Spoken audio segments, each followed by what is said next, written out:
অভিনেত্রী বাংলাদেশের চলচ্চিত্রকে আন্তর্জাতিক মানচিত্রে তুলে ধরেছেন, যিনি এক প্রজন্মের নান্দনিকতা গড়ে দিয়েছেন, তাকে রাষ্ট্রীয় স্বীকৃতি পেতে এত দীর্ঘ সময় কেন অপেক্ষা করতে হলো? হ্যাঁ, বলছি ফরিদা আক্তার ববিতার কথা। ২১শে পদক ২০২৬ অবশেষে তার হাতে। বাংলাদেশের চলচ্চিত্র ইতিহাসে ববিতা কেবল একজন জনপ্রিয় অভিনেত্রী নন, তিনি একটি সময়ের প্রতীক। ১৯৬৮ সালে জহির রায়হান পরিচালিত সংসার চলচ্চিত্রে শিশু শিল্পী হিসেবে যাত্রা শুরু। তখন তার নাম ছিল ফরিদা আক্তার পপি। পরে জ্বলতে সুরজকির নিচে ছবিতে অভিনয়ের সময় তার নতুন নাম হয় ববিতা, এবং সেই নামই হয়ে ওঠে এক ইতিহাস। ৭০-এর দশকে তিনি হয়ে ওঠেন বাংলাদেশের চলচ্চিত্রের পোস্টার গার্ল। টাকা আনা পাই, স্বরলিপি, অরুণোদয়ের অগ্নিসাক্ষী, লাঠিয়াল, গোলাপি, এখন ট্রেনে, বসুন্ধরা, প্রতিটি চলচ্চিত্রে তিনি নারী চরিত্রকে এনে দেন নতুন শক্তি, নতুন মর্যাদা।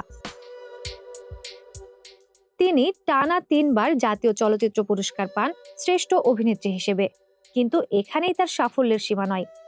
বিশ্বনন্দিত নির্মাতা সত্যজিৎ রায় যখন অশনি সংকেতের অনঙ্গ বউ চরিত্রের জন্য অভিনেত্রী খুঁজছিলেন, তখন তিনি বেছে নেন বাংলাদেশের ববিতাকে।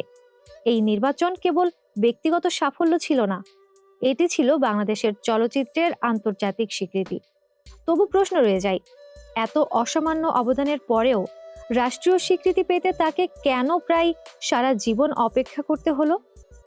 আমাদের রাষ্ট্র কি শিল্পীকে মূল্যায়ন করে সময় মতো, নাকি আমরা শিল্পীকে স্মরণ করি তখনই যখন তিনি অসুস্থ, নিঃসঙ্গ অথবা প্রয়াত? ২১শে পদক নিঃসন্দেহে সম্মানজনক, কিন্তু এই স্বীকৃতি যদি কেবল আনুষ্ঠানিকতায় সীমাবদ্ধ থাকে, তবে তা যথেষ্ট নয়। ববিতার মতো শিল্পীরা আমাদের চলচ্চিত্র শিক্ষার জীবন্ত পাঠ্যপুস্তক।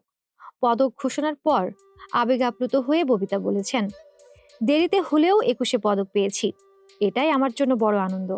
আর এই সম্মাননা তিনি উৎসর্গ করেছেন তার গুরু শহীদ জহির রায়হানকে। এই উৎসর্গ যেন আমাদেরও একটি বার্তা দেয়, শিল্পের শিকড়কে ভুলে গেলে সংস্কৃতি টেকে না। ২১শে পদক ববিতার প্রাপ্য ছিল বহু আগেই। এই দেরিতে আসা স্বীকৃতি অন্তত আমাদের মনে করিয়ে দিক, গুণী মানুষের খোঁজ মৃত্যুর পরে নয়, জীবনের মধ্যেই নেওয়া উচিত। নচেত আমাদের রাষ্ট্রীয় পুরস্কারের ইতিহাস বারবারই লিখবে দেরিতে জাগা বিবেকের গল্প। সামিয়া শোভা, মানবকণ্ঠ।